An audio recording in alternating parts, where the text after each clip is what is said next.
Hey, Jessica, how's it going? Hey. What is that? Hey, we're back from Boston and Orlando. You know, my old stomping ground, Boston. Whenever I go back, I always, maybe you don't recognize my voice, gabagool, but every time I come back from Boston, I end up with my Boston accent again. Go Rangers, Bruins, yay.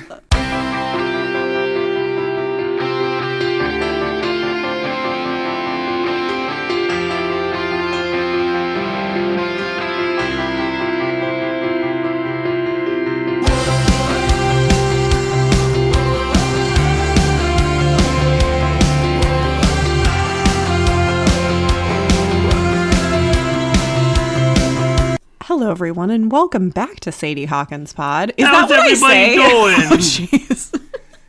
I thought about this last night. I was like, do I say welcome to Sadie Hawkins Pod, or do I say something else?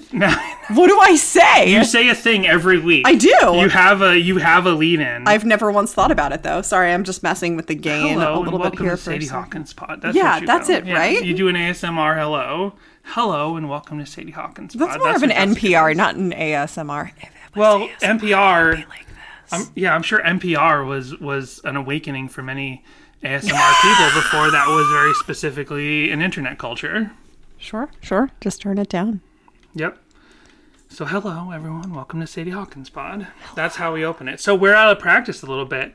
It has been like 3 weeks since we have recorded a regular episode. Right? Yeah. This was our first real break from the podcast. Any other time we've ever missed an episode, it's because we had a dust mite infestation, Right. or one of us just got sick, Or one of us wasn't here.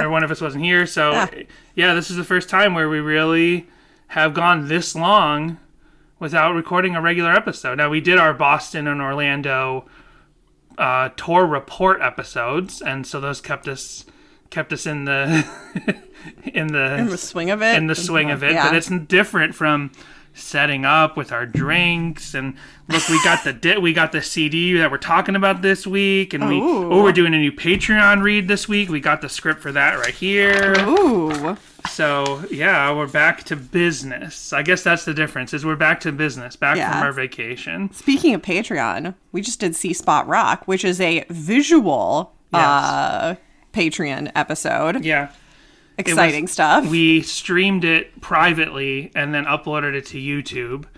And if you don't know See Spot Rock, I think we've talked about it here and there, and maybe people have seen it, but it is a tour DVD for a Supertones tour, which basically it was kind of a co-headlining thing with Supertones and Relient K, but it was really the Supertones tour.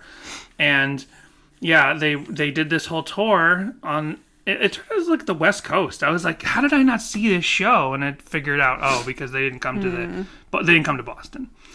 Anyway, we watched the whole DVD. It's 45 minutes. We watched the whole feature from the DVD on stream with us on screen, and it is interesting. I had never seen or actually heard John Rubin before, so when he came up, I was like, Danny, who's this? And he's like, that's John Rubin, because they didn't put the little thing underneath to Right. tell you. And I was like, oh. And then he started playing, I don't know if that's his big song, but the John Rubin, what you dippity doing? And I'm like, what? Is this real? This is the thing? This is his song? Yeah. I mean, his big song off his first album was the Do Not Tell Me What I Can and Cannot Do When I Rock. Oh yeah, my Spotify is gone now. I have to go to Tidal. I forgot about that. Ooh. Audiophile over here with Tidal. Well, I also have student discount because I'm back to school, and I can actually use the student discount even though I'm almost 40. Are you letting your dad know that you're not a fool? I'm back to school to let my dad know I'm not a fool. That's right. I forgot that's my catchphrase. I'm so out of practice. When I talk about being back to school, I'm supposed to say to show my dad I'm not a fool. This was the big song off the first album of John Rubin's.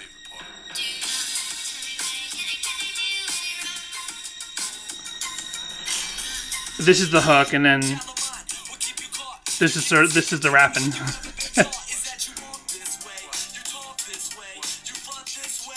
Did he just say you fuck this way? I think you said you front this way or you pose this way. Oh. There were a couple of hits for the for the crowd. Oh, I can go to the greatest hits. Here we go. I don't know. I won't remember what albums these are. Hey, here's Doin'. Dippity Doin'. People been like, yo, Ruben, where you been? The last couple years. I'm like, hey, man, I ain't gone nowhere. So yeah, Jessica got her first real exposure to John Rubin through the C Spot Rock DVD, which you can go watch at patreon.com/Sadie Hawkinspod. Officially mine. Hold on. Well, is it like Everybody sing along. Ruben, what is he to me? if Ned Flanders was a rapper? Because I think that's weird. I think that was his style. So I had the first three. We talk about this in the Patreon live stream thing, but I had the first three John Rubin CDs, and I remembered after we did that live stream. No, I was about to say this, and then Jessica moved on to a different point. I bought them from the BMG Record Club, because I got the BMG Record Club in sort of some of its waning days, like before. Is it the thing where you like Columbia Record Club where you pay like 5 cents? It was a competitor to the Columbia Record Club, but I had, because by this point I'm like 18, 19. I'm like, I can join the Columbia Record Club of my own volition, and if I get like trapped or something, I'll figure it out for myself. Like, what am I going to have to pay like $50 to get out of it? I'll figure it out. I got a job. I can do this for myself now. Not like that classic story they've done on the Goldbergs, and it's been talked about in other things where like you join the Columbia Record Club. I think Bart Simpson did it at one point. Like, you join the Columbia Record Club or something like it, and you just keep signing up with different names and keep getting giant boxes of CDs, and then you just ignore the bills until like they actually send someone to like knock on your door. But BMG Record Club was a competitor of Columbia, and this is during the early internet days. So it made their scam like easier if you're sort of like on top of it. The way the BMG Record Club worked was you get like 8 CDs for a penny or whatever, $1. And then every month they send you a CD whether you want it or not, and they charge you for it. Gotcha. Unless, I guess in the 90s and the 80s and the 70s, you had to like write a letter to cancel your club CD to opt out. But with the internet, you know, and there is Napster at the time, but Napster sounds so bad that Columbia Record Club and BMG still exist. With the internet at the time, I could just log onto my account every month, set it up on my calendar, and just opt out of the CD, and then just like wait until my contract was up and then cancel, and then maybe start again and get more CDs. But when there were all these CDs, I'm like, well, here's a bunch of stuff like I kind of want, like John Rubin's discography, and I got a Huntington CD, and I think I got a couple I got other non-Christian stuff from it. But there was lots of like under the radar rare, you know, less popular stuff that I liked on BMG. And the way were you trying to rip off Jesus, Danny? I wasn't. I was trying to rip off. By ripping off the artists. I was trying to rip off the record labels who sing for him. Yeah, I was trying to rip off the record labels that try to commodify Jesus. Thank you very much. So yeah, maybe sometime we have to go through a John Rubin Patreon episode. You know what? If anyone out there has a line to John Rubin, it would be great to have him on our Silly Shoes episode. I would love to talk to him on our Silly Shoes episode. Like months ago, maybe a year ago or two, I tried sending him a message through his Instagram, through his website, and his real life LinkedIn. I tried, but you couldn't you had to have LinkedIn Premium because he actually has a real job with his real name.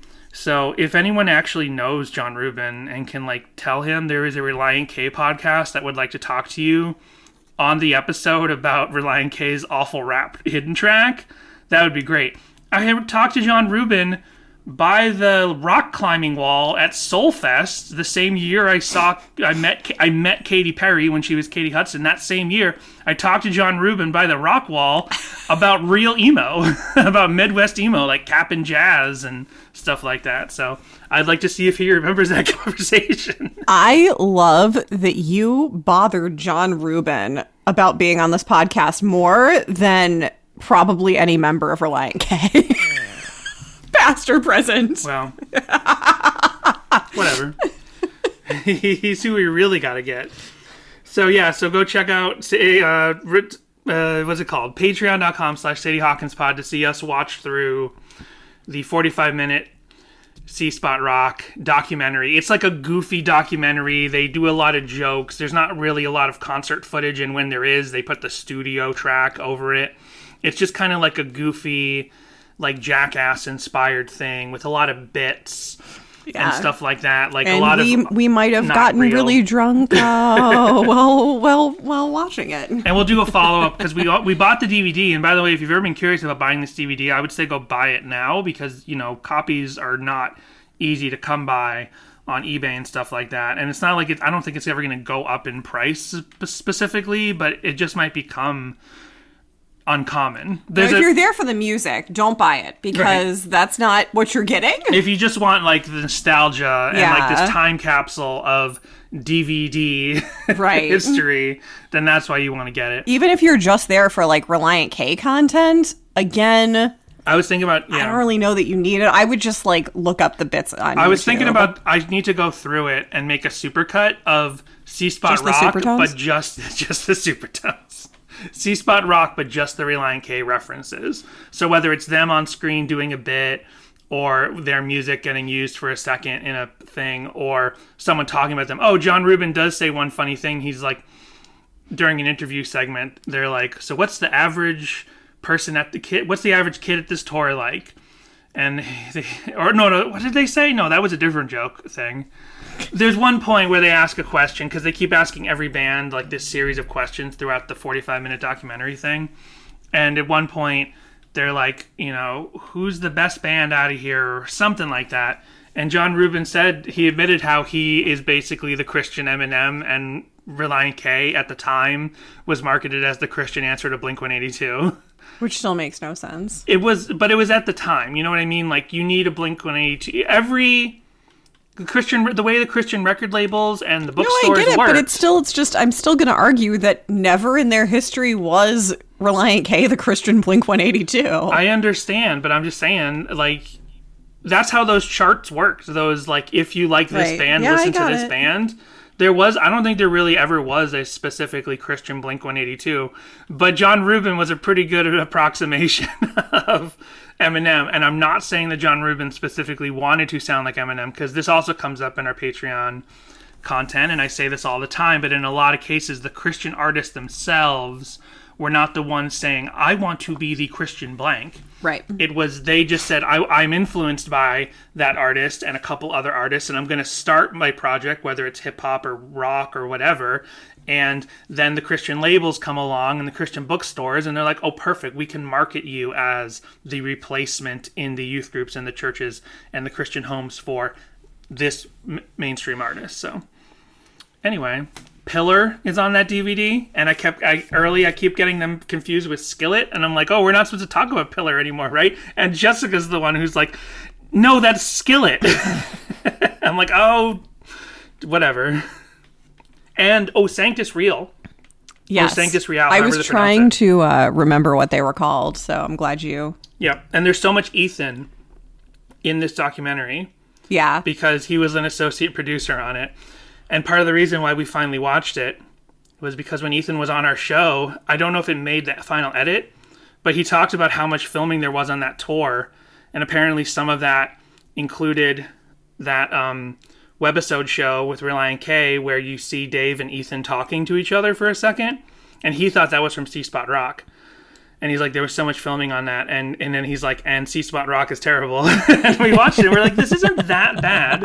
There's one racist joke about Chinese food and what Chinese food is supposed to be made of. And it's not something you would do nowadays at all. But other than that, there was nothing like awful. Any other top of the show business?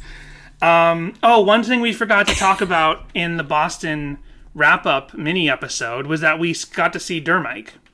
Yeah. We did we not? We talked about it in our first failed attempt when we were in the car, and it sounded awful, but when we sat down here and did our wrap-up, we didn't mention that while we were waiting for John to come out of the club so we could talk to him, and Semler walked outside, we talked to her, and Thiessen came outside, and we looked at him, but we let other people talk to him. At one point, they come wheeling Dermike out, and I'm like, Dermike, remember us? We had you on the Seen and Heard episode. So that was cool because I actually got to see Dermike up close. I really wanted to touch him, but I was like, but they're loading in and that would be inappropriate. You know, they were loading him. Mm-hmm. They weren't like, they brought him up and left him alongside the bus and the trailer behind it. And I'm like, I've never had my hands on Dermike. Just need to touch the hem of his cloak. Oh, jeez. And that's all the top of the show business. So this week, the trend is for us to talk about the song Up and Up from 57 years ago, which is probably one of my top 5 Relient K songs. Whoa, what? I mean, maybe top 10. For real? That was such a reaction. I immediately pulled back from my No, please conviction. don't. It just threw me. And I realized a lot of stuff this week listening to the song that I had never really thought about lyrically. I always knew what the song was generally about, but now in the context of having dissected so many Relient K lyrics and the common themes, we'll get into that. But just like this song, are you having fun brushing off the table? There's a lot of hair and crumbs on the table, and I'm like, I Gross. cannot have a lot of my chin hair. Ew. There were lots of little white, gray. Look, here's another one. Lots of little gray Danny chin stop, hairs. Please don't get it near me. I'm going gray. Anyway. Well, I'm still on the up and up, even though I'm going gray. So it should be noted that we don't actually eat at this table. We've recorded our kitchen table, but we don't use it. We eat in the family room in front of the TV. Food will sit here sometimes. So probably my favorite part of Up and Up is this part right here.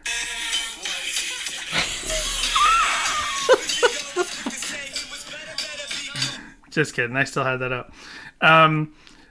This song has such a different vibe from a lot of almost any other Relient K song. You know, I'd more say that John Rubin has more of a Beastie Boys thing going than Eminem. Yeah. I don't hear any Eminem in any of the things you've played or I heard in C Spot Rock. Right.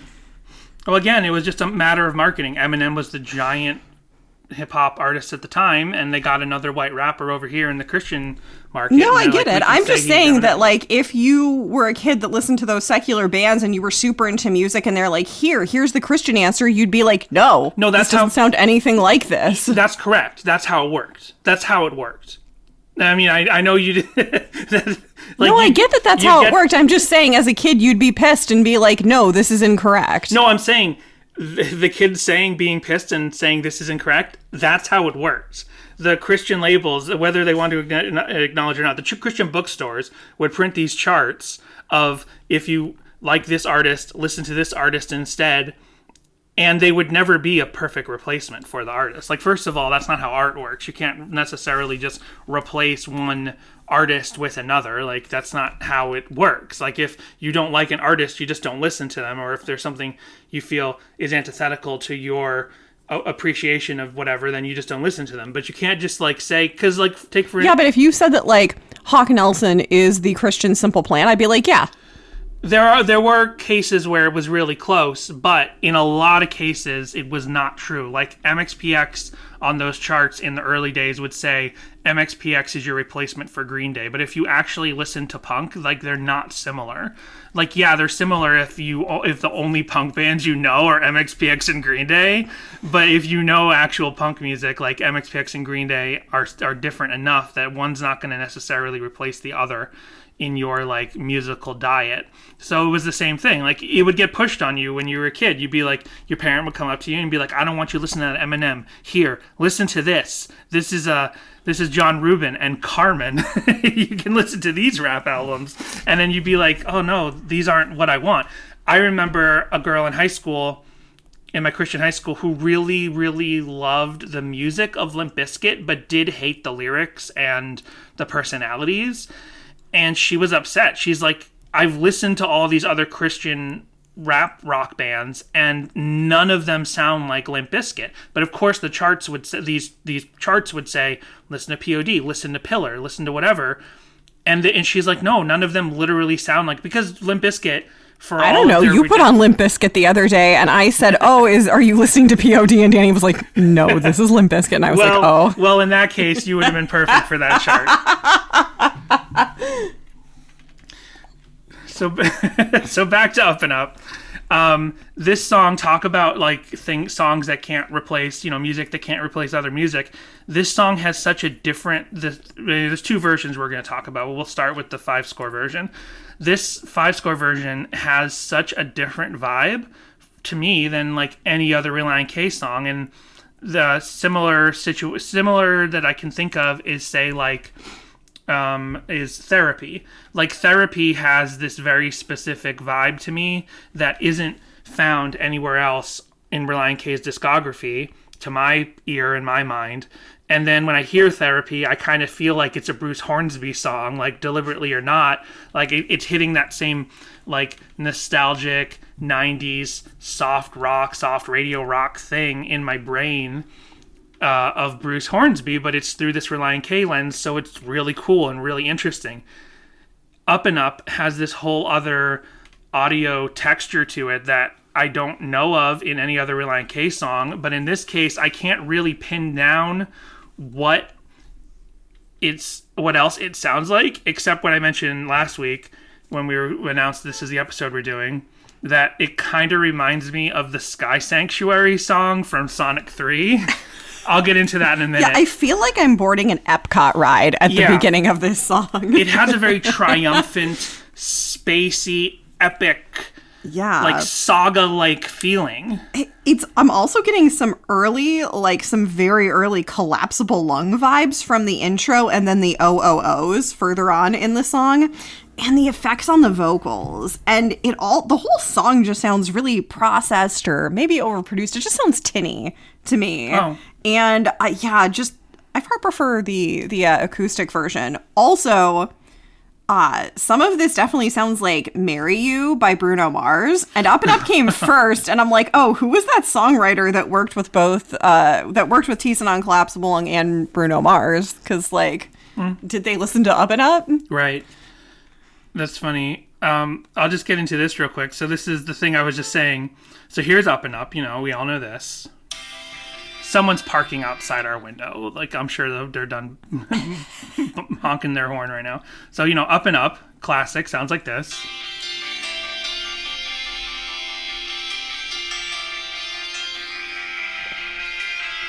Like, despite, everything you might feel about the tinniness of it. It's a beautiful night. We're looking for something dumb to do. I'll try to make a rave DJ of that real quick. But here's the song Sky Sanctuary originally from Sonic 3, but this is the Sonic Generations redo of that song.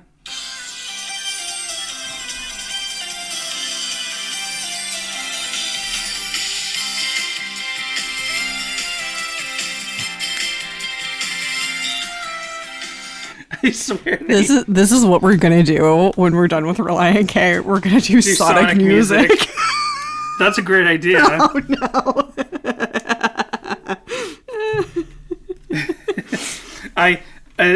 One other top of the show business we didn't mention, but oh my God, stop! Your car is locked. I noticed this the past couple days since we got back from our trip. This is a thing where somebody pulls up in the back and honks a ton of times, and I'm like, are they trying to get someone's attention? What is this? And they do it every couple minutes. They honk a whole bunch. Are they in the car, or are they? Because I just kept assuming they walk away and they have their key fob and they lock the car and it keeps honking.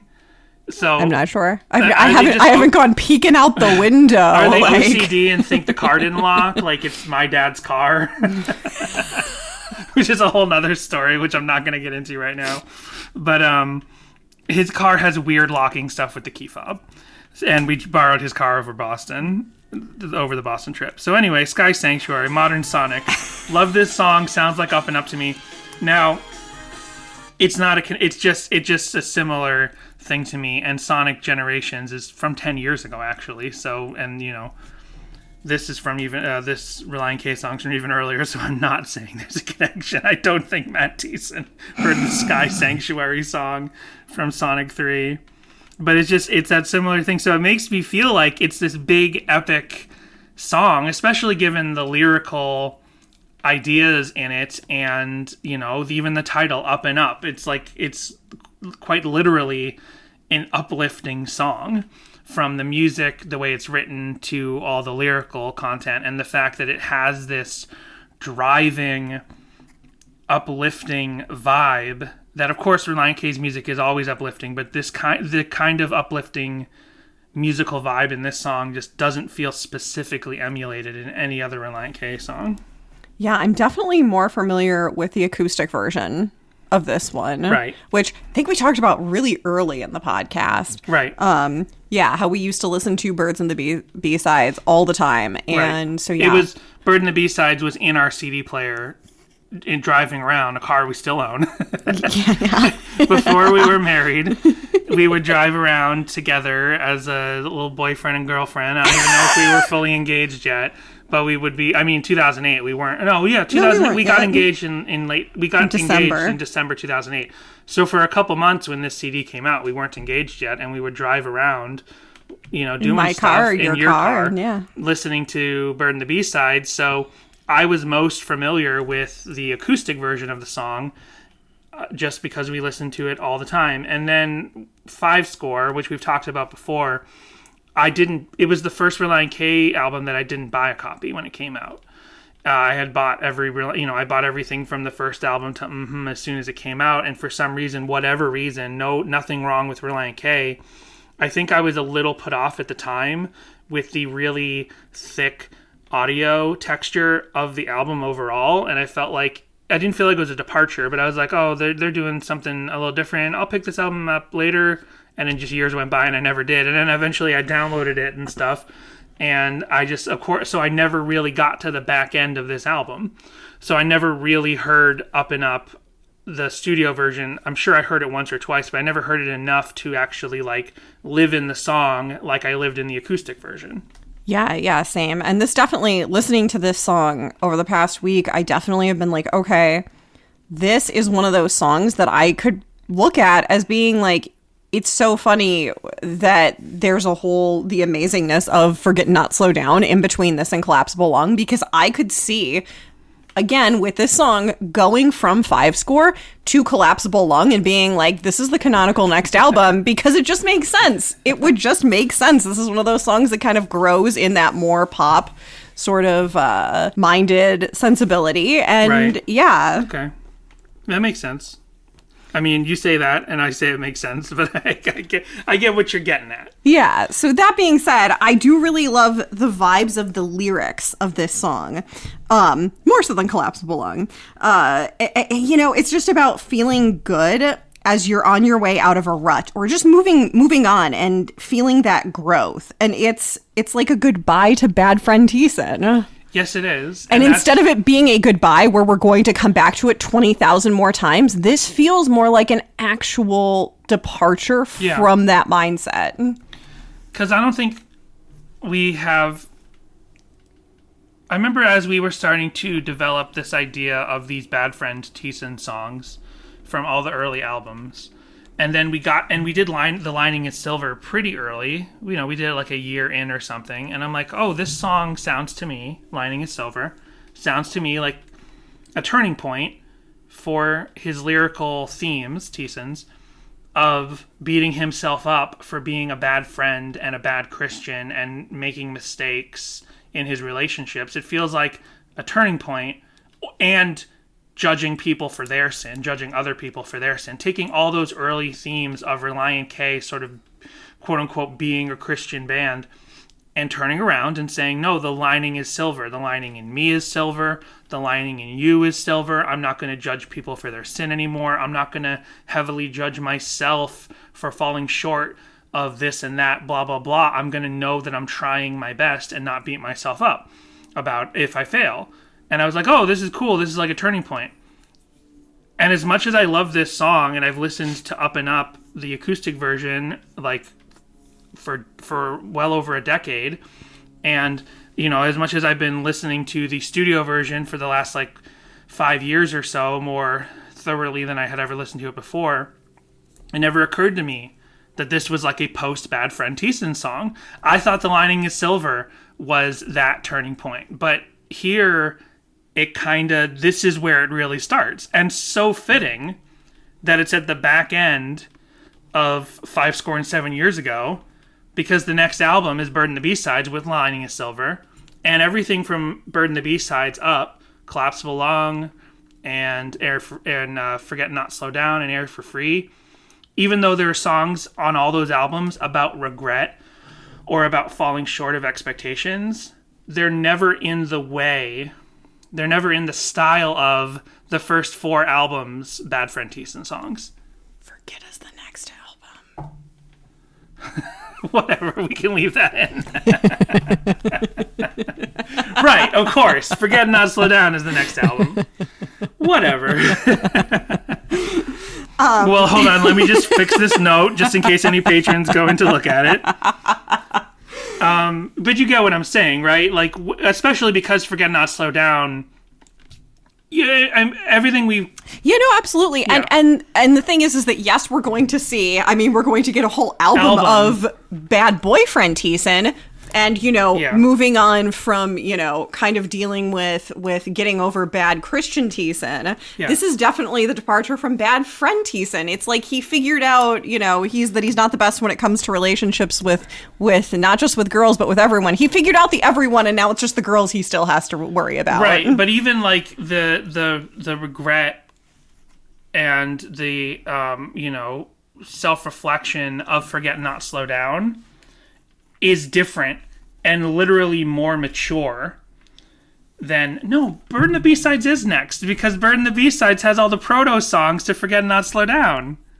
Am I wrong? What did I do? Oh, no. Oops. It's okay. Oops. It's all right.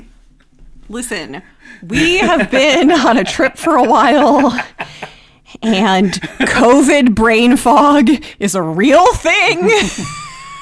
Yeah. And I'm so sorry. Everyone's like, oh, Jessica, you're the worst. You're so right sorry. in the sense that the next album is Forget Not Slow Down. Yeah. But there was a quote-unquote EP in between called Nashville Tennis EP. Right. Apologies. And, a bunch of songs on Nashville Tennis EP, the first half of Bird and the B-Sides, we have figured out are about the same relationship that the album Forget Not Slow Down is about. That a couple of songs about that relationship are there. I've just trained myself to be like, forget about Bird and the B-Sides as an album. I've trained myself to put that out of my brain, so I try to be like, okay, I know that next comes Forget Not Slow Down, and then Collapsible Lung, but it's like, no, that's right. That was in that in-between time. Right. I forgot we did have voicemails, but I guess we'll get to those next week. That was why I was like, oh, any other top of the show business? Sorry. I tried to lead you into that, 28 minutes ago. Sorry. We'll get to those next week. I just thought of this because every time I say Relient K trying to convince us that Nashville Tennis is an EP when it's actually a full length, I say that's gaslighting. But then Daniel will say that's not gaslighting, because Daniel, he's very specific, like, the way people misuse the word gaslighting, and I understand, like, the way people misuse the word emo or whatever. So I understand people misuse the word gaslighting just for lying. But I really feel like Relient K was gaslighting saying that Nashville Tennis was an EP, because it's like, you think, like, this is a full length, right? And Relient K's like, no, this is an EP. You think that's an EP? You think that's a full length? That's an EP, dude. You're looking at it, and you're like, but it's 12 songs and it's over half an hour. And Relient K's, yeah, you're looking at an EP. And you're like, I don't think I'm looking at an EP. And Relient K's like, no, you're looking at an EP. And then you're like questioning your own sanity. So that's why I feel like it actually was gaslighting. And now we see with Jessica, it worked. She's totally been brainwashed into thinking that Bird and the B-Sides Nashville Tennis isn't in between the other two full lengths. Well, I'm going to forget and not slow down and move on and just say, I really love the verse.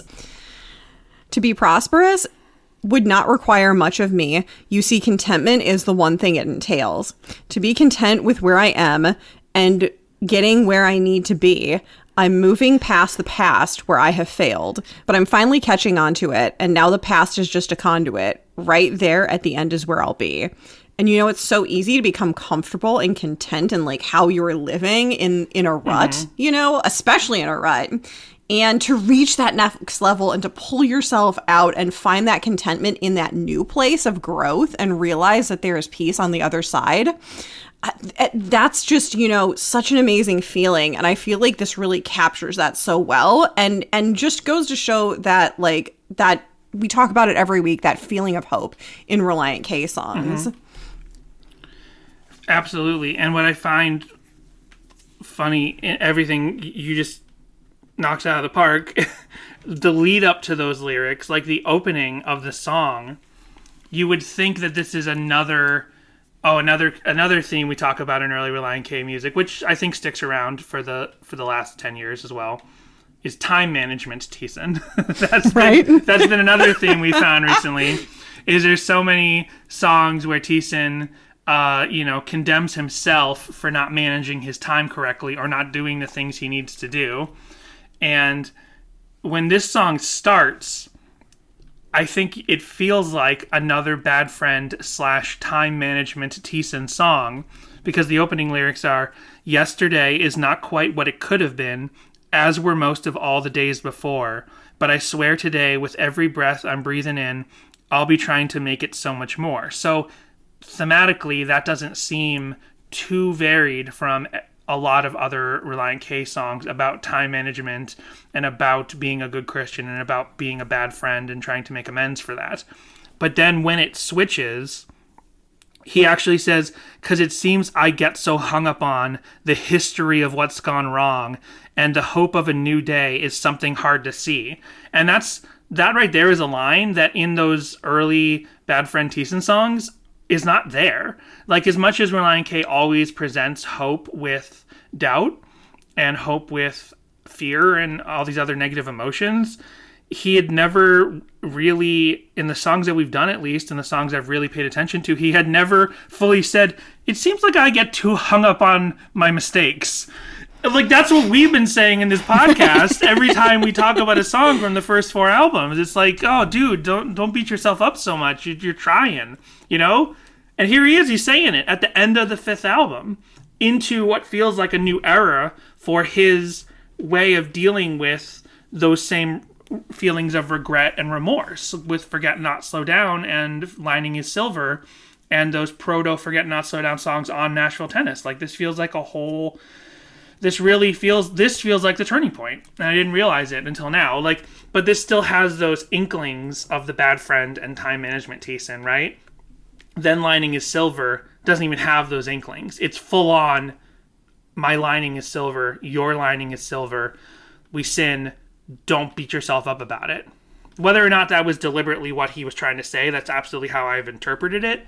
So yeah, I feel like this really is a turning point, and so fitting that it's not counting Deathbed, but it's kind of the last song on the traditional, on the album in the traditional sense, whereas Deathbed is a whole nother thing and it could have been a whole EP on its own. When you think of like a traditional pop album, Up and Up is technically the last song other than Deathbed. So it seems like and musically it's a great way to lead off the traditional part of the album, whether or not you continue on into Deathbed or not. And yeah, I think it's apparently it's a very important song in Relient K's lyrical history that we didn't realize. Yeah. One other thing about the acoustic version is that every live video I found, which there weren't a ton, they always played this in a laid-back style. I only found a couple of performances with the Johns and Ethan in the band, or maybe Dave was with the Johns in the band. I only found a couple of performances with the Johns in the band, and in Post Collapsible Lung, there's a couple more performances of it after Ethan and John are gone, and they a couple of times they played it in the Manila Mall tour, and every time they play it with acoustic guitars in a version that's kind of in between the full rock version and the acoustic version from Bird and the B-sides. So it made me wonder, complete speculation, if this song was written sort of with the idea of the acoustic version. If they've only ever played it with acoustic guitars, right? Mm-hmm. If they've only ever played it with acoustic guitars on stage, even if they kind of make it upbeat and faster in some of the performances with the Johns in the band, it just makes me think, if it's always been performed slower, then maybe the acoustic version was kind of like the quote-unquote director's cut. Maybe that's what they intended the song to be, but maybe they got into the studio and they were like, well, this rock version is also pretty cool. But they Right, never pursued right. that full rock version live Yeah. from what I saw online. Yeah. So it makes me wonder if, like, maybe the canonical version was kind of intended to be the acoustic version. I have no proof for that. Although I don't know, except these because live you look at performances. Air for Free. When they play Air for Free live, it's that, stripped down just because they don't have access to the sort of Yeah. instruments and digital But trickery that there they are do. two versions of Up and Up True. in the records. True. It's like, if the Air for Free Reimagined, the official Air for Free Reimagined had ever come out, like maybe maybe the Air for Free title track would have sounded more like they play it live. But yeah, I don't know, because I'm just thinking, like, they bothered to release the Up and Up acoustic version as the lead track of the B-side half of the album. So it kind of makes... Yeah, that's a great point. Yeah, absolutely. In its way, if you kind of skip Nashville Tennis and you skip Deathbed, so I'm putting a lot of caveats in this idea, but if you skip Deathbed and you skip Nashville Tennis, you have Up and Up the rock version, and then the next song on the B-sides, like, here's a bunch of stuff that you should have also heard. And I don't think the Up and Up acoustic was released anywhere else, right? It's the first unreleased track on the B-side half of the album. So it's like... Right, because there isn't an EP. I Yeah. mean, there wasn't really an EP released For Five Score. in support of this, unless you count the Bird and the B-sides as that. Right. Yeah.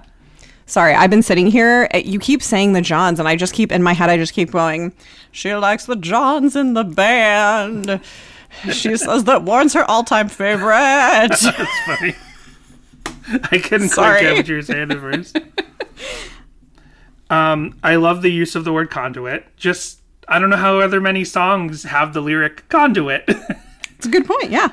And I mean, that lyric is a little bit to unpack because it is such a it's not the most verbose word, but it definitely feels more verbose than a lot of other words that maybe could have been picked there. But it just fits so well. Because what's it rhyme with? I can't remember right now. Onto it. Onto it. The past is just a conduit. So then you kind of have to unpack that for a little bit. Like, okay, what's the definition of conduit? I kind of understand what the idea of conduit is, but I want to actually look up what the official definition is. Conduit definition. A channel for conveying water or other fluid. A tube for protecting electric wiring. So, I mean, this is a metaphorical conduit. This is a lyrical conduit. This isn't the literal definition in which it is only meant for liquid, fluid, or electricity. But or ghosts. Or ghosts. A medium can be like a conduit. You're right. Have you heard that yeah, before? Yeah, I have heard that. Okay, so it's like, this song has a very interesting relationship to the concept of time. And I don't know if it's exactly a classic time management Thiessen song, because first you have the past is just a conduit. So my interpretation, and I think you could interpret it a couple different ways, is like he's saying the past is just a conduit. And you're like, well, what does that exactly mean? And I think it's just a very confusing, lyrical, nice way of saying we're just moving forward. You know what I mean? It's actually less complicated than the past is just a conduit. Like, he's saying, like, the things I did back then got me here. Well, literally, what we're doing right now is going to get us there. So you're always just moving forward. The past is just a conduit. That technically means the present is a conduit, and the future is also a conduit. It's like, time is just a conduit. All of it. Past, present, future. He's focusing on the past, and he's just saying, the past moved me along like water, fluid, or electricity and got me to here where I am. But then, the most interesting time-based lyric in here to me is... I have to look it up. Okay, we took a pause there because I figured something out that I did not realize before we started this episode, but there is an entire verse in the acoustic version that is not in the rock studio version. Oh. So, on Genius, they have a separate page for Up and Up Acoustic and a separate page for Up and Up 5 Score.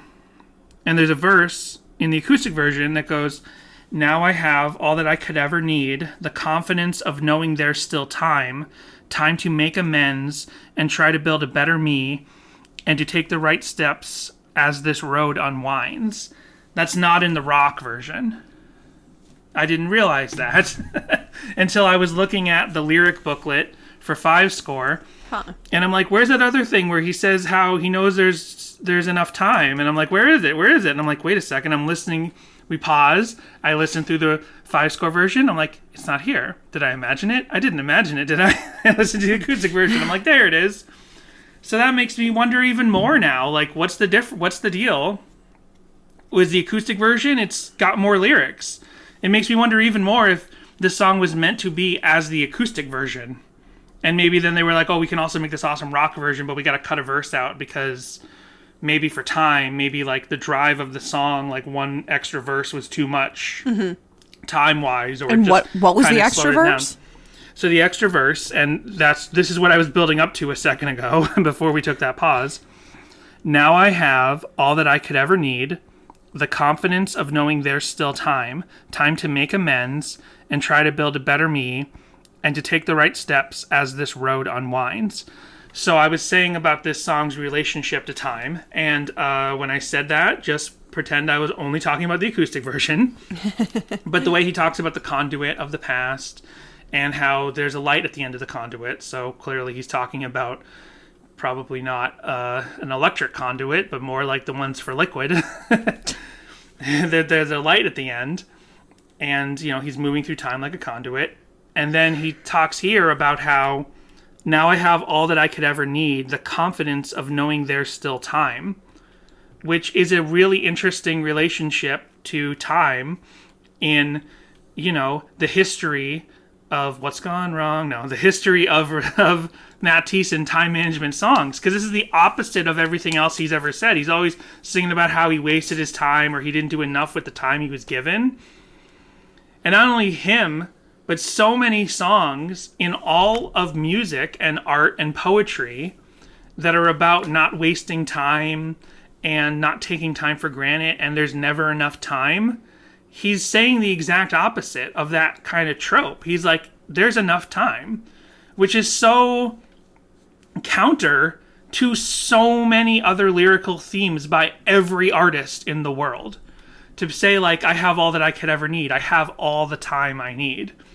And it seems counterintuitive because sometimes when you sing about having all the time you need, you might interpret that as, oh, good, I can be lazy. I can take my time doing this. I don't need to worry. Whereas so many other songs about how there's never enough time are like trying to get you to go out and do the thing you need to do now. Mm-hmm. Like, you never know what tomorrow will bring, so do the thing now. But here he's saying, like, I've got the time and I can not worry. And I guess it needs that asterisk, or you need to have that understanding of just because you have the time doesn't mean he's saying be lazy, take your time, don't worry about it, go have lunch first, take a nap. He's not saying that. It's this turning point, like Lining is Silver, of saying I have the time I need and I will use that time. Not being pressured like I'm running out of time, like so many other songs. It's just a different mindset. It's just a different mindset. Yeah. It's a glass half full mindset.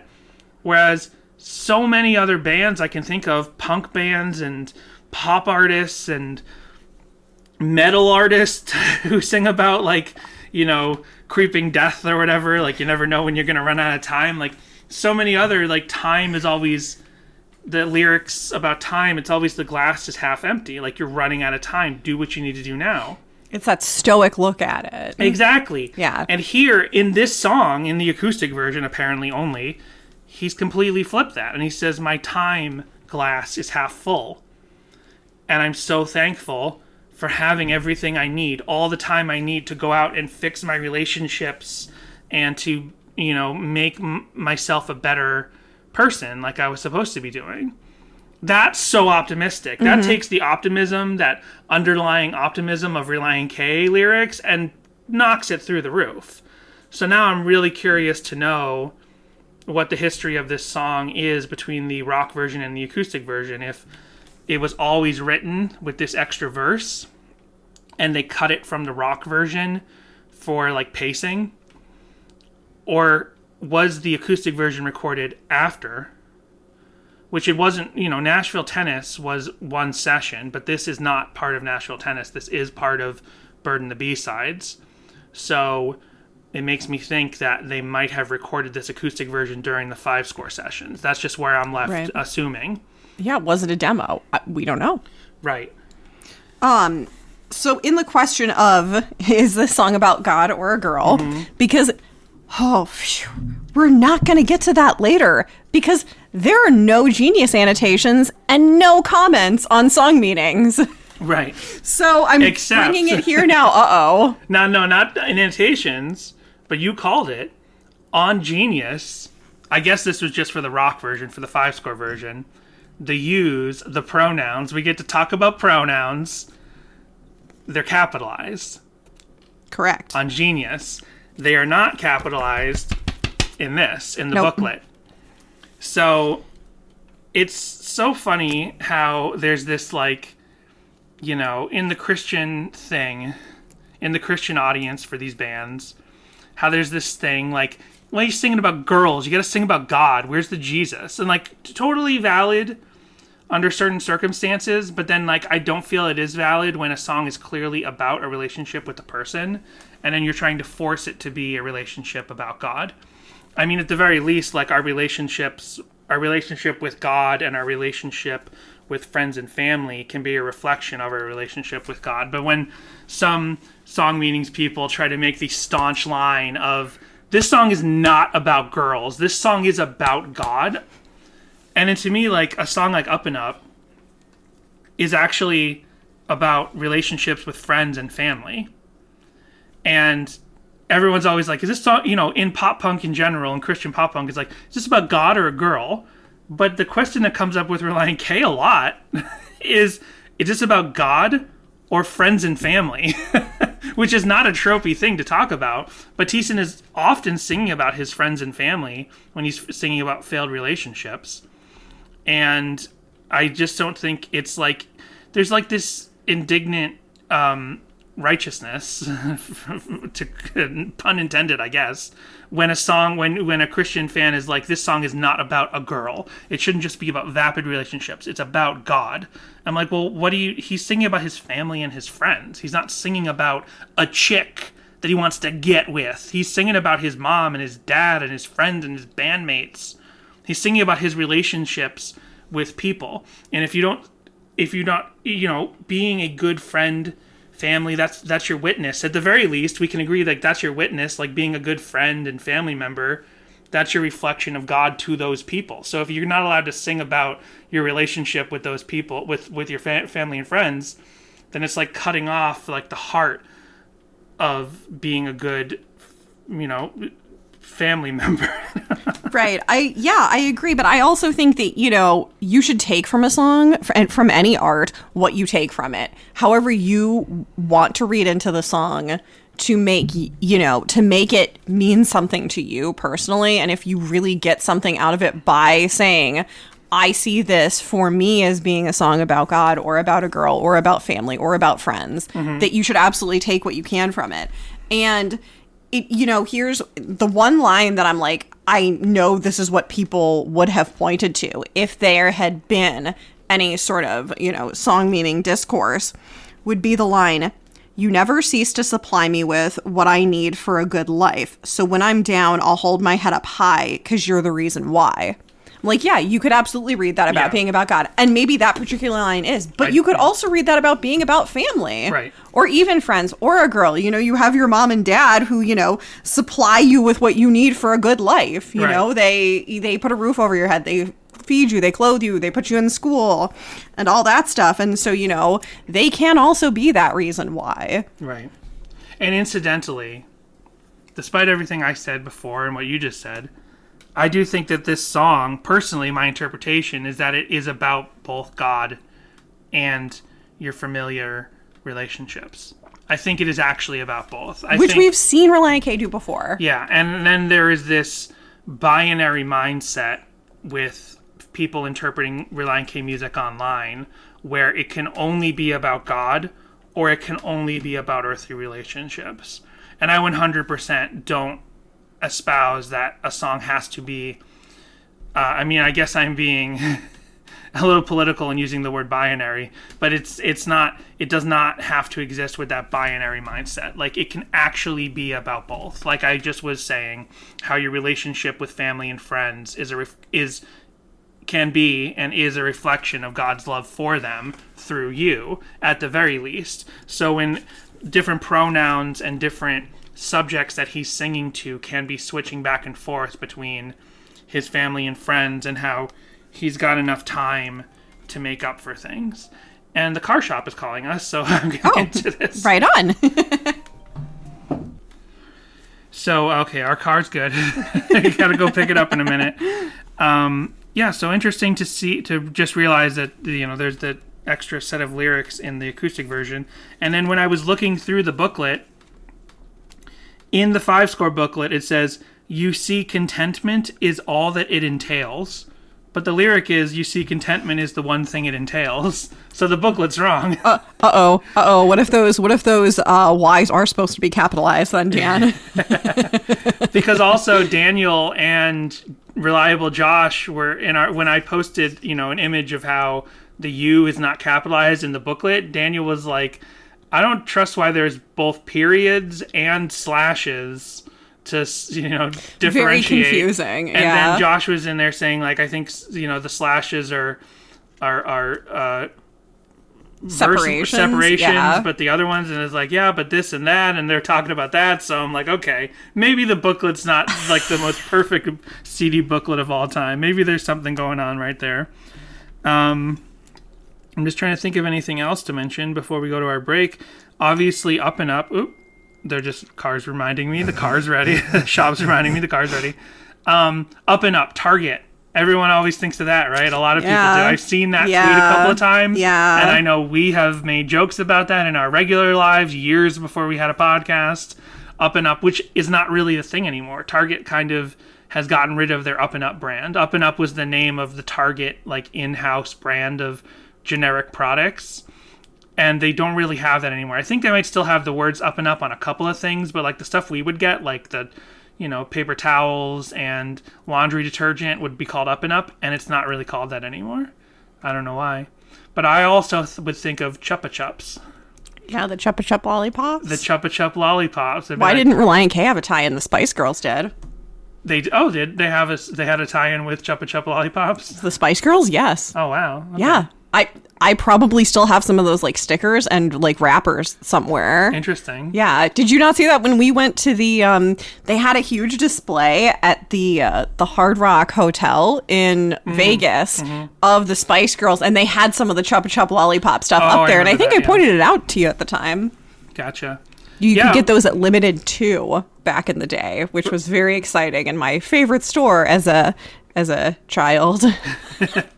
So Relient K had a commercial tie-in with Pizza Hut for That's My Jam, but they didn't have a commercial tie-in with Up and Up for Chupa Chups.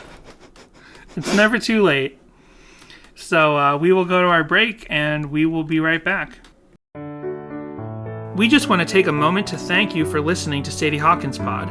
Whether you've been listening for a while or this is your first time, we want to hear your thoughts on this episode, your corrections, and your Relient K memories at our voicemail line, which is 402-95-SADIE. And if talking on the phone isn't your thing, because I know it's not mine, and whose is it really, you can send us an email to sadiehawkinspod@gmail.com, or visit our socials at Instagram and Twitter, which are both at Sadie Hawkins Pod. While there, you can also see the visuals we discuss on the podcast each week. You can also visit sadiehawkinspod.com for easy access to all these links, as well as to our merch store for shirts, mugs, stickers, and more. We also want to thank our patrons at patreon.com/sadiehawkinspod, who include Isaac, James, Kendall, Josh A., Timothy, Daniel, Jay, Eric, Joel, Connor, Michael, Samantha, Jimmy Eatpod, This Might Be a Podcast, Tucker, and Brady. Join our Patreon now for 2 monthly bonus episodes,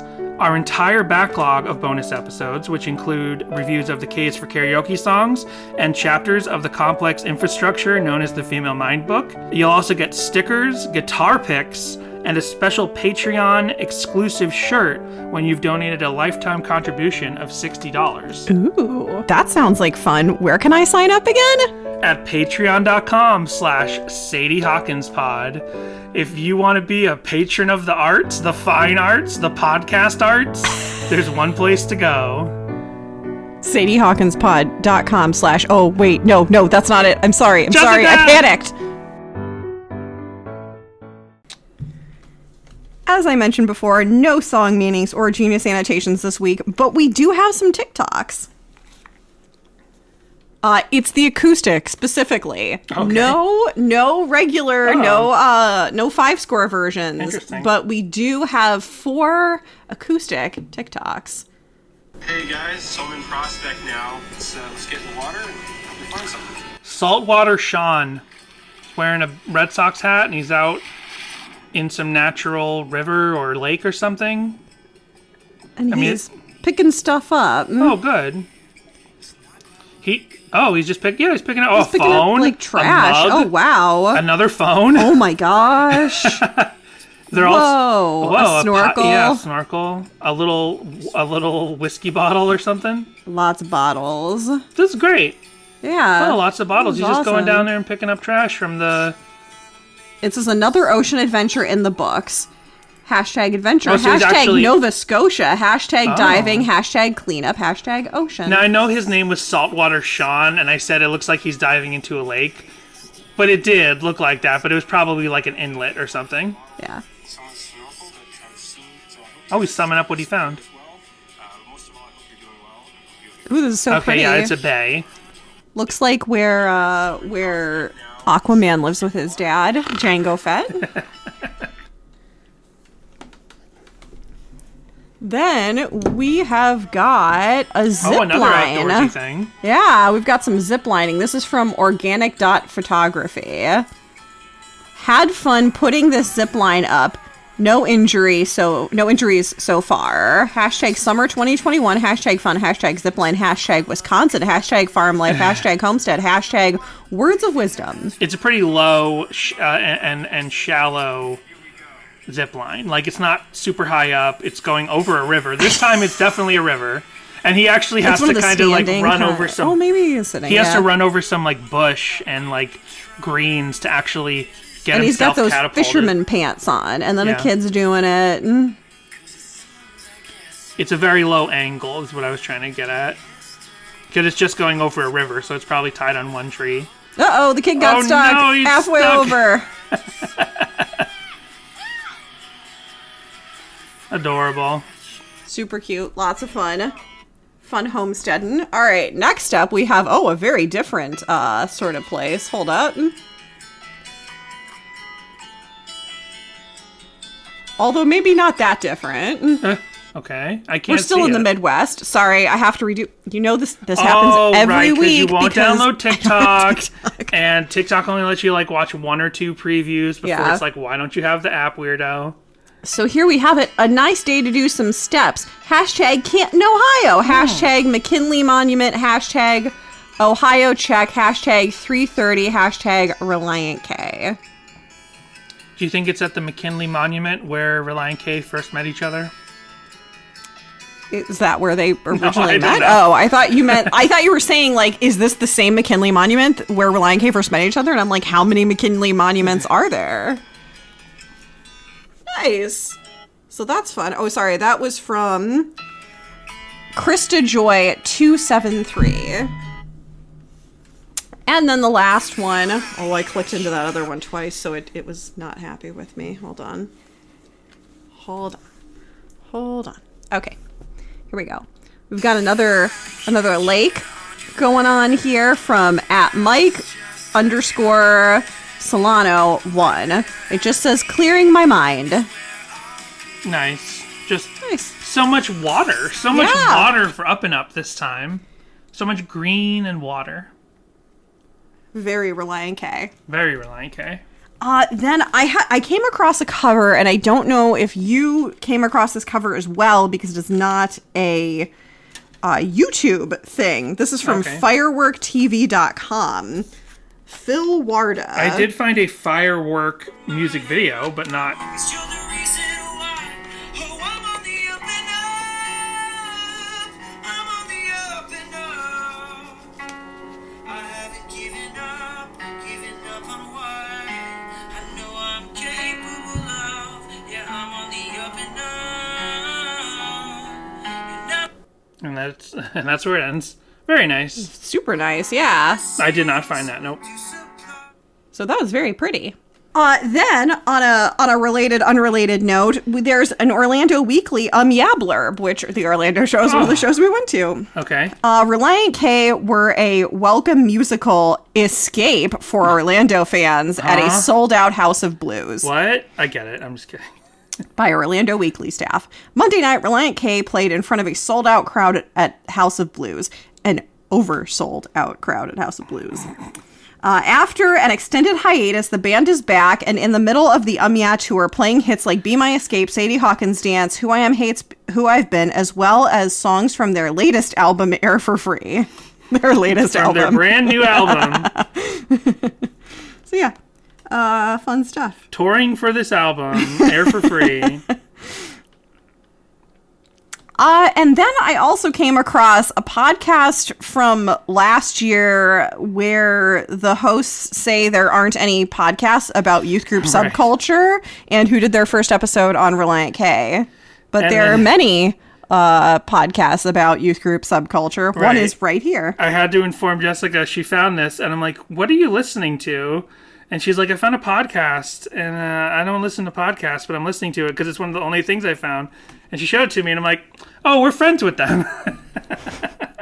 So hold your tongue. This is from the Youth Group Reunion Tour podcast. Yes, Youth Group Reunion Tour podcast. Shout out to them. Of course, I'm on the socials, so I know we're friends with them. I mean, and clearly they don't listen to us because they said there's no other podcast about this type of thing. Well, maybe they didn't know that when they started the show. I had not gotten around to listening to them yet. I didn't really realize that their first episode was about Relient K, so I should have, because there was a period like last year where I was just going through and listening to anyone's episode about Relient K, but I haven't done that in a while, so I didn't realize, and I hadn't gotten around to listening to Youth Group Reunion podcast. Sorry, but now I have. I listened to it with Jessica, and we didn't listen to the whole thing. We listened to as much as Player would allow before you had to click into another thing. It was like 20 minutes or so. I'm not sure, but yeah. Okay, yeah. So that popped up. Very good, yeah. So there are, I don't think they're the only ones who started a podcast about Christian alternative or Christian youth group culture, and like we're like, oh, we might be one of the only ones, and then you find out, no, there are multiple. Yeah. Do a Google. I definitely have heard other podcasts that I've listened to, not knowing that there were other podcasts on the topic.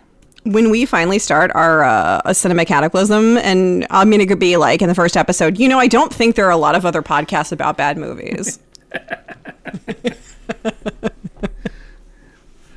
Well, one other thing that's interesting. No intentional shade thrown, youth group reunion podcast. I'm youth just group reunion tour. I'm just goofing on you. Yeah. That's a sign that we're friends when we tear you apart. It's true. We do it with callers every week. So one odd thing about this song on YouTube is that the official upload of the 5-score version says acoustic, and it is not. Oh. You can go to Relient K's official YouTube page for the audio uploads, for YouTube Music app or whatever, and they both say up and up acoustic, but only one of them is acoustic. They have the correct album covers, but for some reason the 5-score one says acoustic and it's not. We should hit up, I don't know, whomever runs that. Goatee, I'm not sure. Yeah. So here is a 2007 performance of the song, and I guess we'll get into what I'm talking about, of how they always kind of played this as a slow jam in 2000. I have videos from 2007, 2009, and 2013. Here's one from Creation Fest 2007.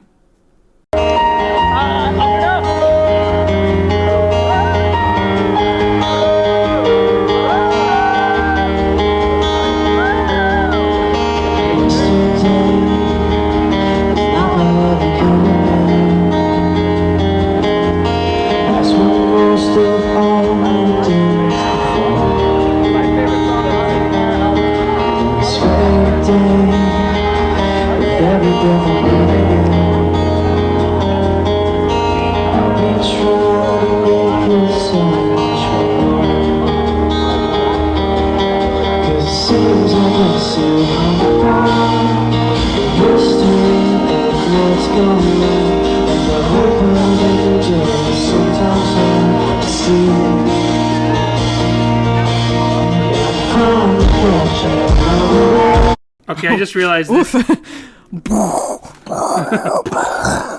I realized there were 2 uploads of this same performance, and I picked the wrong one because that one sounds a little worse when it starts picking up, but also it. Oh yeah, I guess maybe this is 2 different Creation Fests.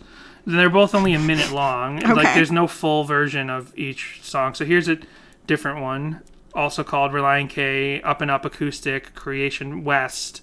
Oh, Creation West 2007. Let me figure this out. Is that the West Coast version of Creation Fest? Maybe. Oh yeah, it says the one says Creation West, Creation Fest, and the other says Creation West. Maybe there are 2 creations. I never went to it, so I think this is a different performance from the same tour at a different version of the Creation Fest.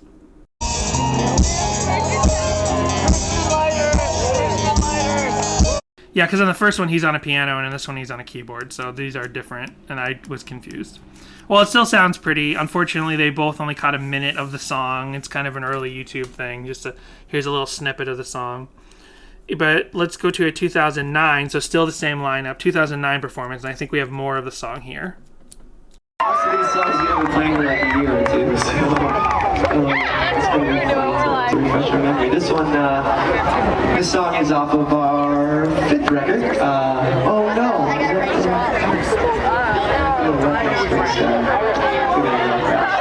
This song's called Up and Up. It's about being a better person and trying to figure out how you can be a better person for yourself. No, the Weather Channel told us wrong. Not me. The Weather Channel got it wrong. Bring it on, Mother Nature. We're not going to leave. So I think it must start raining or something, and that's why they all go, oh no, oh no. It's not Thiessen being like, oh no, this is not off our 5th record, because it is.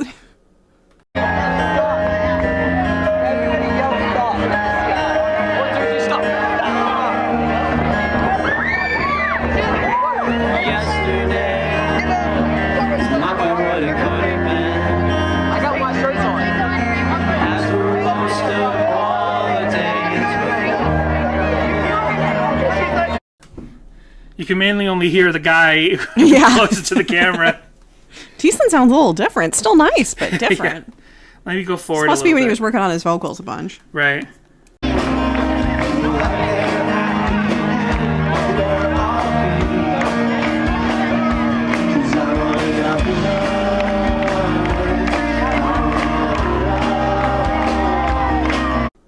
So no, like, really good recordings of the song from back with the Johns in the band.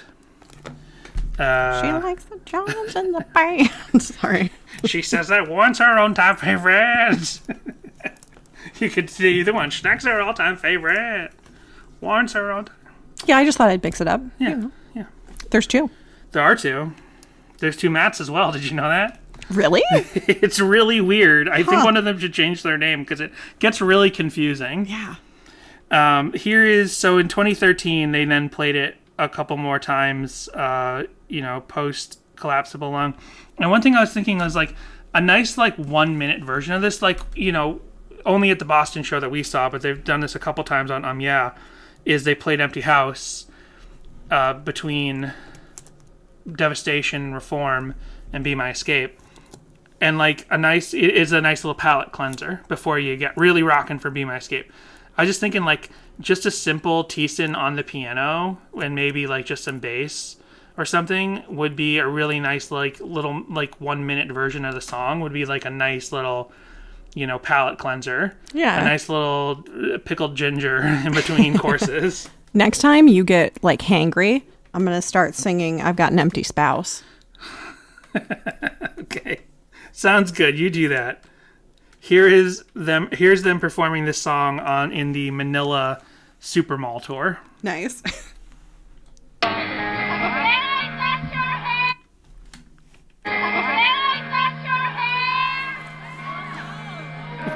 What did they say? Please cut your hair, or may I touch your hair? May I touch your hair, or may I cut your hair? One or the other. Touch some girls in front. They really want to touch.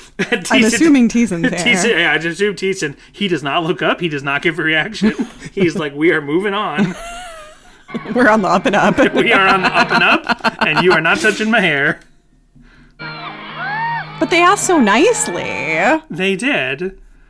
They forgot the please, but they said, may I? Every time we come to these, if we find these Manila mall shows, there's always a lot of chatter in the audience. They're very excited, and they're always shouts for songs and stuff. And they interact with them a couple of times, but that's just one where they did not give any feedback for that yell.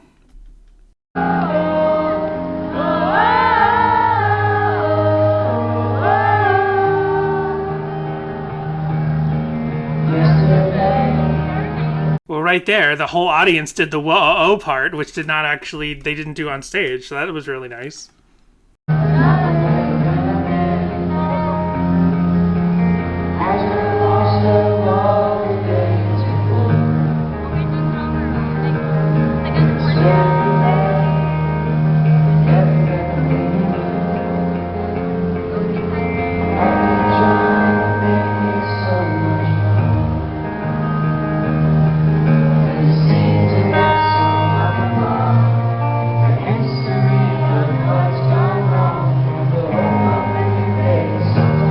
I'm going to have to skip ahead a little bit. This is very pretty, but it is also very sleepy.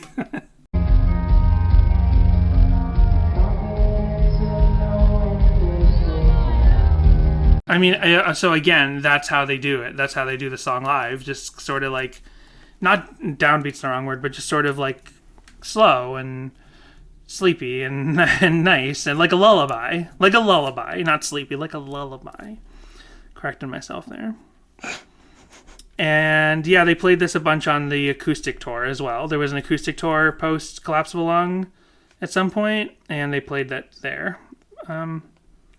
Let's see.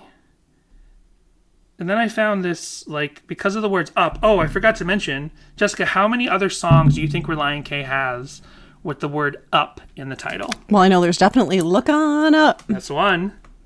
Can you name the rest? Oh, boy. Can you name the rest?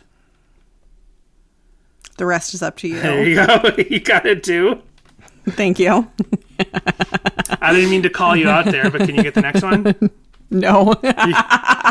Darn, I really wasn't trying to call you out, but I really thought maybe you could get the next one. Do you need to call a friend to see if they know the next one? Wake up call. Wake up call. That's number 3. Gosh darn it. I feel like when we did the is this secular or a Christian metal band again. Oh no. You're so proving to be a bad Relient K fan. You're so close to getting them all. Close up close and personal. No, actually, that wasn't a slide. That wasn't a slide. Tip. That made my toes curl, just like confusing you like that. That made my toes curl, just confusing you like that. How could I forget? Curl up and die. That's right. There you go. There's 5 songs with the word up in the title by Relient K. Now there's technically a 6th one. This one's but this one's really deep. This one's not fair. It's just the letters UP. Oh. no. What? Oh, I'm like, wait a minute. I'm like, The letter it's U not and my, the letter it's not P. my cape got stuck in the phone booth. I know it's not that. Not Speaking of curl up and die, what? I feel bad throwing this challenge at you. I mean, call me Butterfingers for even thinking that this one's so deep. Like, how could you... Butterfinger Cup. It doesn't count. But that's not the name of the song. It's called The Cup. It's still cup. It's- Up is just happens to be I part said of the it thing. wasn't the word. I said the letters up are in one other song. Don't give me that look. We got it. We did it. So because the word up recurs so much in Relient K's discography, there was a couple of things that came up. My brain already decided to take a vacation today. Why did you have to pick to pick now to do that? Sorry. Oh. So I found this video uploaded by Perfect Tragedy 90 12 years ago with 34 views and probably 33 when I found it. That's a called sick Keeping Up with Relient K. Oh. And is there an ad? Oh, no, I accidentally clicked on another video. Sorry. So this is just a slideshow of Relient K images that they found, and I think a couple little videos. But for some reason, it's set to a Day to Remember song. That's what this is that we're listening to right now. Is this? Did they mess with the Day to Remember song, or is this just what it sounds like? Apparently, this is a Day to Remember song. Okay. I'm clicking in to double check, but that's what it says. It says that this is a Day to Although this song is from 10 years ago, so now I'm confused. I feel like we're listening to like a This is party an ad. scene in a movie. Oh. Right.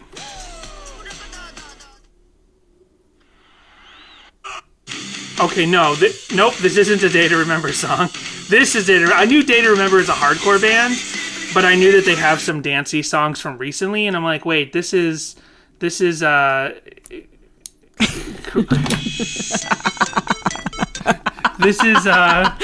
chronologically impossible. This is not a Day to Remember. So what's this song then? This goofy song that they thought was Knocking Relient stuff off K. the tables, stealing my phone. It's okay. Sorry, AB.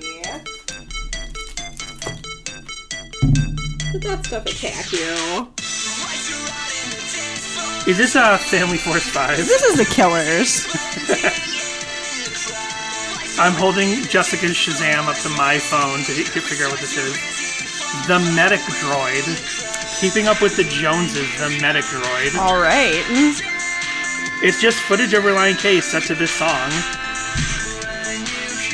And it's called Keeping Up with Relient K. And this song is called Keeping Up with the Joneses. So this is on purpose. All right, well, there you go. Then there's this video that I found because we already did this song called Relient K Cheer Up video, and I'm like, what is this? And Cheer on up. Cheer on up, and it uses the hidden track, which itself is melodically based on My Girl's Ex-Boyfriend. And it's these four dudes sitting in a living room. You saw this earlier. I showed you this one. Four dudes sitting in a very not only compressed on the couch, but then the footage is very compressed from 14 years ago. And they're like talking to their one friend who's glum, and they're like, "Hey, bro, what's wrong? Why are you feeling so glum?" You can't hear it because the audio is so low. I got a real funny joke. That one was stupid. Yeah. Okay. Dude, that was my best joke. That was a joke. They're just talking, and then eventually they leap up and they all lip sync. What was the joke? I missed it. I'm not going back. You can go look at David Fanning's video called Cheer Up Song, Relient K. It takes a minute and a half, and finally they all get up and lip sync this hidden track from It's ridiculous. And I just wasted 2 minutes of your life talking about it. You know, if this podcast does anything for the world, it kills your time. It makes you bad time management, Sadie Hawkins pod. I hope that it really helps for the younger folks out there listening, and for the older folks with kids out there listening, to be like, hey, maybe don't upload your embarrassing teen videos to the internet, because a podcast will find them. At least back then, they were really low res and very pixelated and stuff. Now, we can see your goofiness in HD. Yes, we can. Now we're back. And we're back with one Eric Edward fan on YouTube. Nice. This is the exact same... Oh, no. I posted this to our social media when we were doing our Twilight Week. And it's ridiculous because they show this one moment where Edward leaps from one rock to another to kind of show how he's a vampire. It's like literally anyone can do that. Literally the stuntman just did that, and then he just put a blurring effect on the dude. I forgot I posted this to social media, and that's why it seemed familiar to me. So you didn't actually specify this is a Twilight shipping video for... Thank you. Well, I just say during Twilight Week, and one sorry. Eric Edward fan. Sorry. I just let everyone else use their imagination to fill it in. Sorry. Oh, Bella's about to get crushed! Oh my gosh!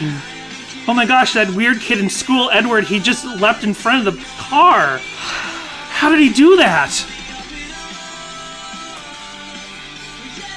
Jessica, I don't understand. How did that weird kid that thinks she smells bad... How did he leap in front of the... He was way over there! He was way across the parking lot, and suddenly he was in front of the car. All right, so there aren't many fan videos. That kid who was driving the car was flirting with Bella and everything. We just never see him again after that scene. Yeah, because Bella's dad, the cop, care of him. which is also problematic because he's the only black person in all of Forks. Oh no! Other than the other murder vampire. Oh no! Oh no! Oh no! You know, because Bella's dad gives that kid the business. He's like, I don't want to talk to you because you almost killed my daughter, and then you never see that kid again. It was a very good Charlie impression. I almost killed my daughter. Oh, Bo, you're here. I didn't see you there. Yeah. Bo is related to Charlie, the actor who plays Charlie from. Billy Boyd, is that who that is? Billy. No. Boyd. Is that it? I don't know. Who cares? You look that up while I play It's Me, Ellie, with a cover of Up and Up. I guarantee I'm going to be wrong. I've been wrong about everything else today.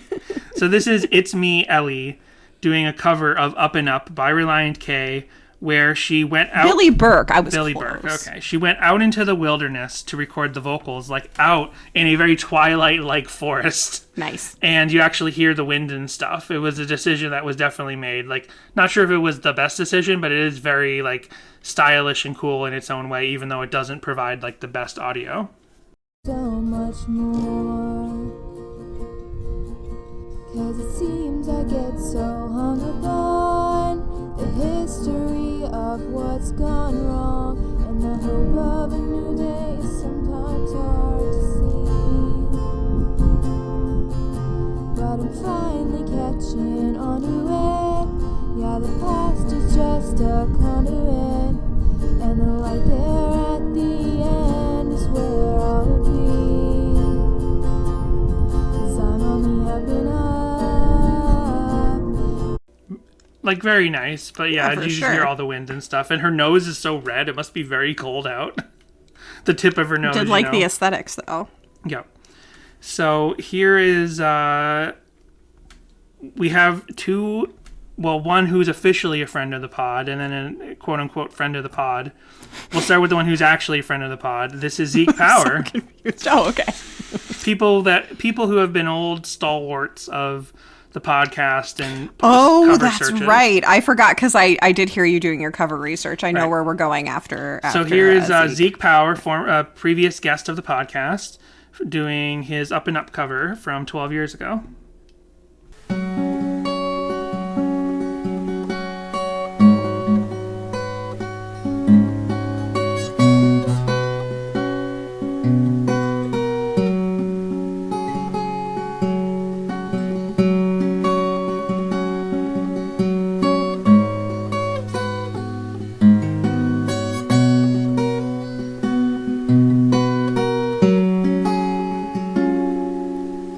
Yesterday was not quite what it could have been,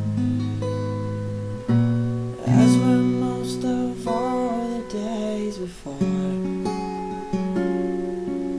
But I swear today, with every breath I'm breathing in,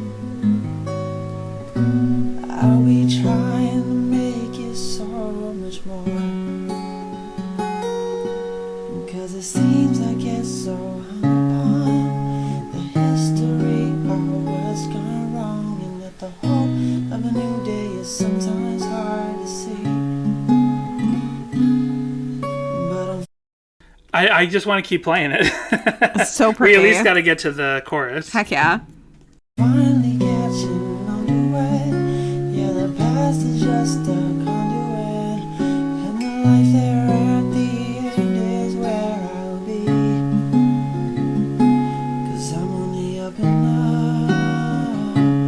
I'm on the up and up. I haven't given up on what I know I'm capable of. I'm on the up and up. Yeah, there's nothing left to prove. 'Cause I'm just trying to be a better version of me for you. Better version of me for you.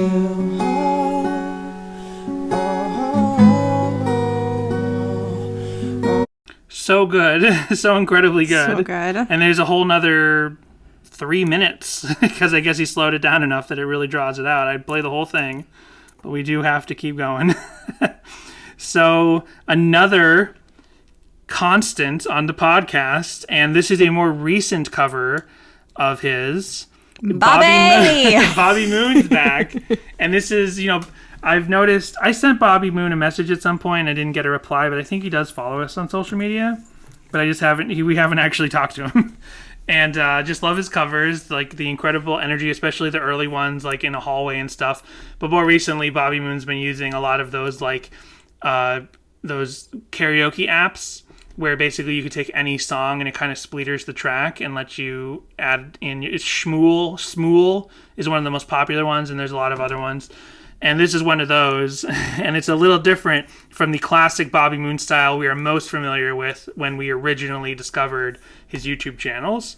This is a recent Bobby Moon cover of Up and Up.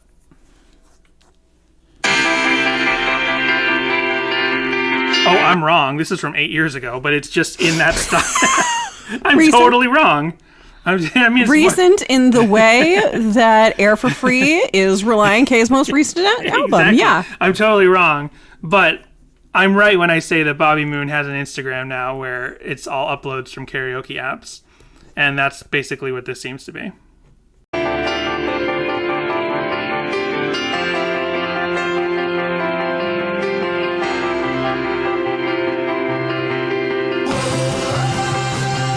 Yesterday was not quite what it could have been. As were most of all the days before. See, so you can forgive me for thinking that this must have been some karaoke app because there's a very heavy auto-tune thing on Bobby's Yeah, voice, yeah. which I'd never really heard except in those recent videos. And I swear today, with every breath I'm breathing in, that I've been trying to make this so much more. And I seem to get so hung up on the history of what's going on. And the hope of a new day is sometimes hard. Ooh, I like that edit where he's still, one Bobby is still fading out on the lyric and then the next Bobby comes in. To see, and I'm finally catching on the way, and the past is just a come your way, and right there at the end is where I'll be.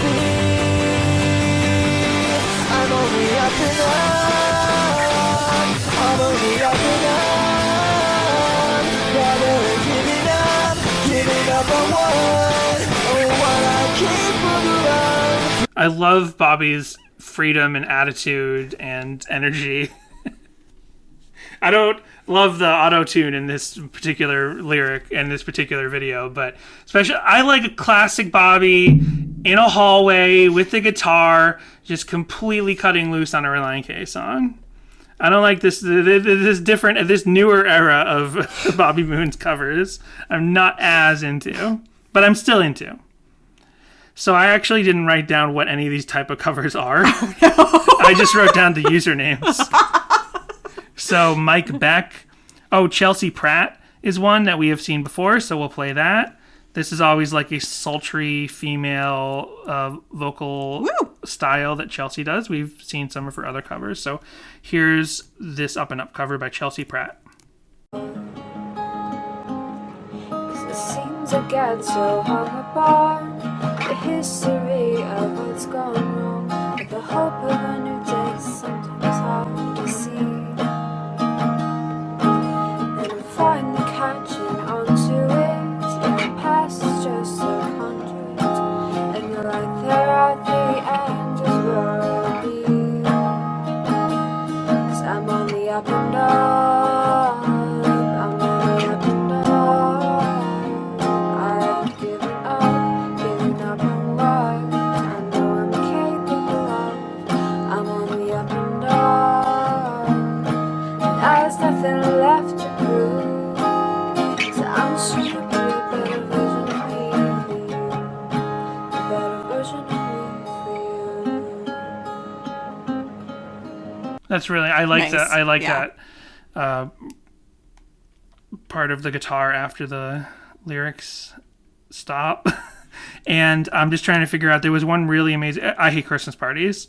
Over this okay. last Yeah. Christmas, she had like one of the best covers of I Hate Christmas Parties. So tell me any of these other names you might be interested in. Eric Holcomb, Evo East, the Jinkies Man, Sean. The Jinkies Man. Let's see what the Jinkies Man is up to. Zoinks.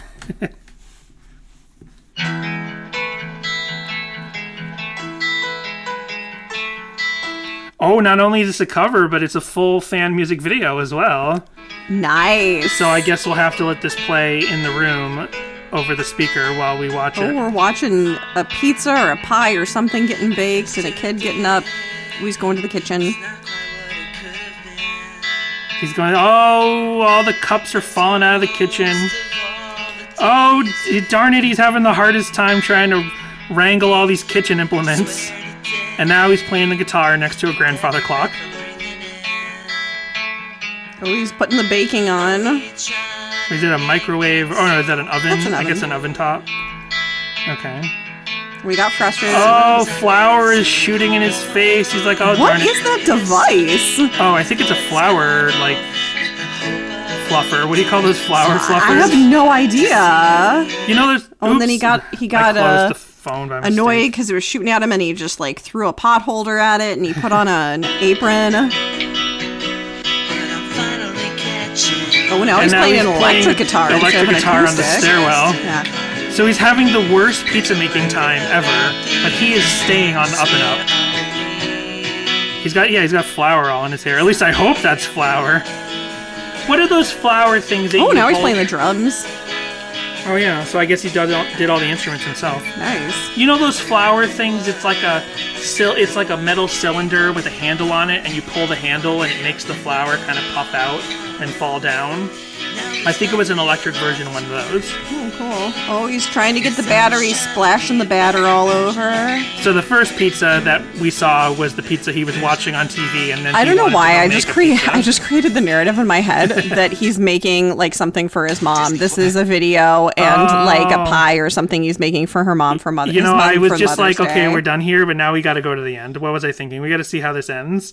Here you go, Mom. Happy pizza Oh, day. now he's playing. Oh my gosh, Oh, he's he gonna be so fell upset down. with what all he did in the kitchen. Oh, now he's just ordering a pizza.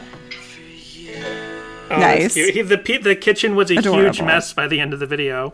I mean, good for him, like, making a video like this and really making a mess. Because Yeah. one of my favorite thing about regional horror movies is when you see a movie where clearly They didn't want to do they it. didn't want to make a mess of the house that they live in. Like, they couldn't put blood on the walls. Or so they it's- went to Grandma's house and CGI she's blood. like, yes, you can film me a project here, just don't get it dirty. Yeah, so it's always digital blood, or the blood is just very specifically placed on a poster in the background, but Right. it's not on the wall.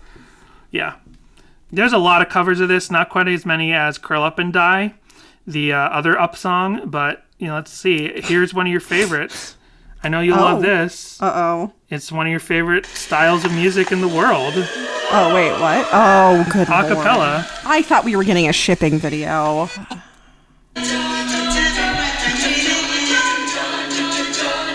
Why does this look like stock footage? This is from 8 years ago, and this camera definitely has a high frame rate. And the saturation's super boosted. They're doing a great job. And they're all kind of like grooving. They are, yeah. Some acapella groups we see that some acapella groups I force you to watch. They just kind of stand there and snap, but they're all kind of like grooving and moving their shoulders, like doing a little groovy like gyration. And it's also a multi-camera shoot. Yeah, that's wild. So this is remake the TV show Glee with these cast members, you cowards. This is Overflow acapella.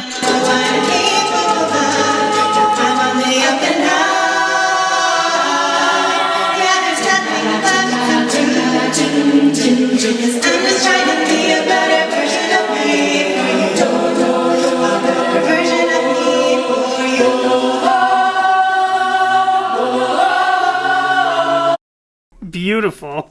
I love it so much.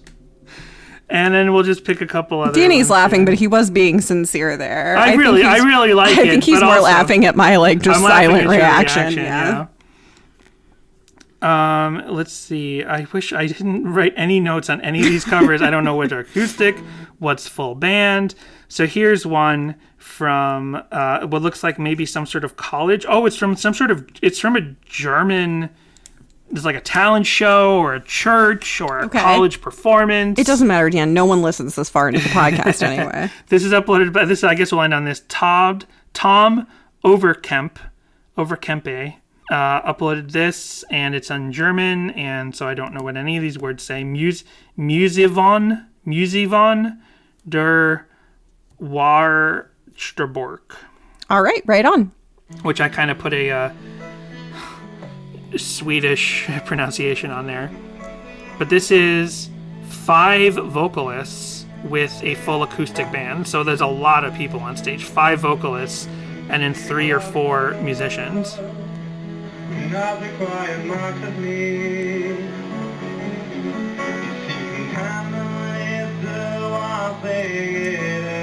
I love the German accents. Oh my gosh. You know what this sounds like? This specific version? What? Oh, Canada at Epcot. I don't know if they still have that show, but it absolutely sounds like Oh Canada. Not the official Oh Canada national anthem, but the song the Oh Disney Canada, one, and not the Fiver and Frenzy Oh Canada.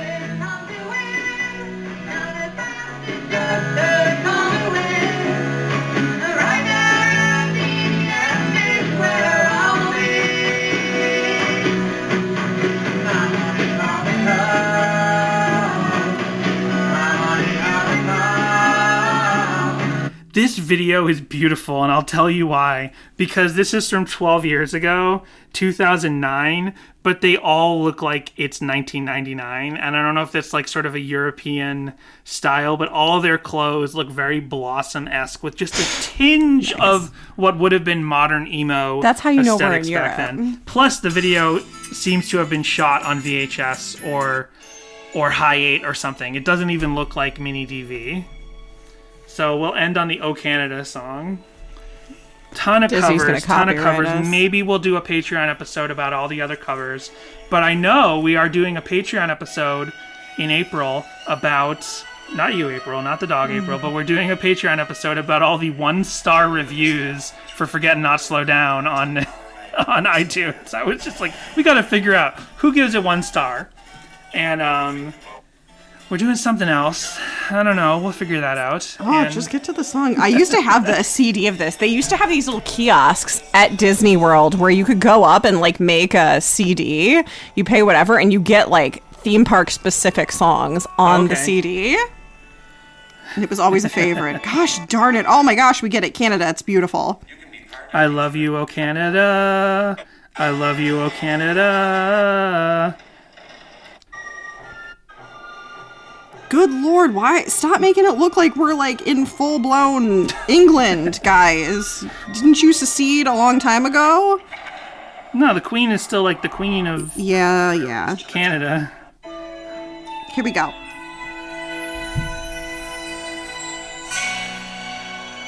I think we unlocked it. I think Disney's Oh Canada song from Epcot was the #1 influence on Up and Up by Relient K. Oh my gosh, it's so melodramatic and such like 80s. Well, sure, 90s. you're sitting here watching John this Williams panoramic version, like this 360 version of Canada. Up and up, up and up.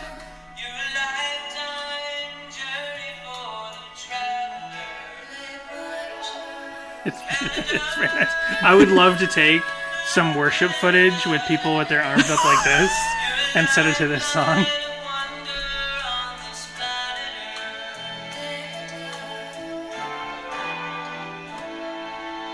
Jessica's smiling so big because this is her era of Epcot. This is my Epcot. Not with all the Coco and Frozen stuff.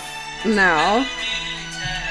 Jessica likes plain old boring Epcot. Yeah. No characters.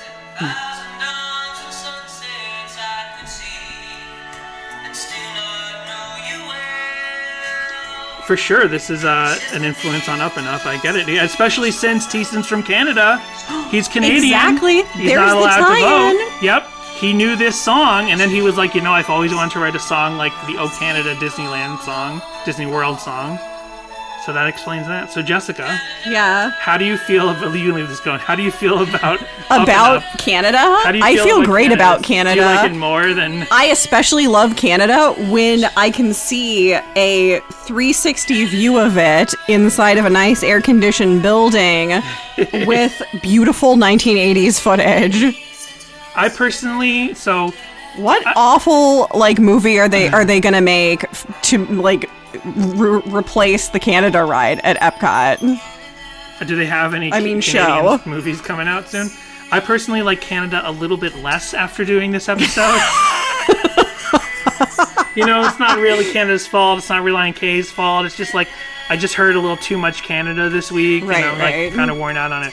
But Up and Up, I love this song even more than ever. Both versions, the Same. acoustic version and the rock version. I love this song. These songs. Yeah, I feel far more connected to and loving the acoustic version now. Yeah, and I love its place as... I feel about the same about the 5-score version, but I like the acoustic even more.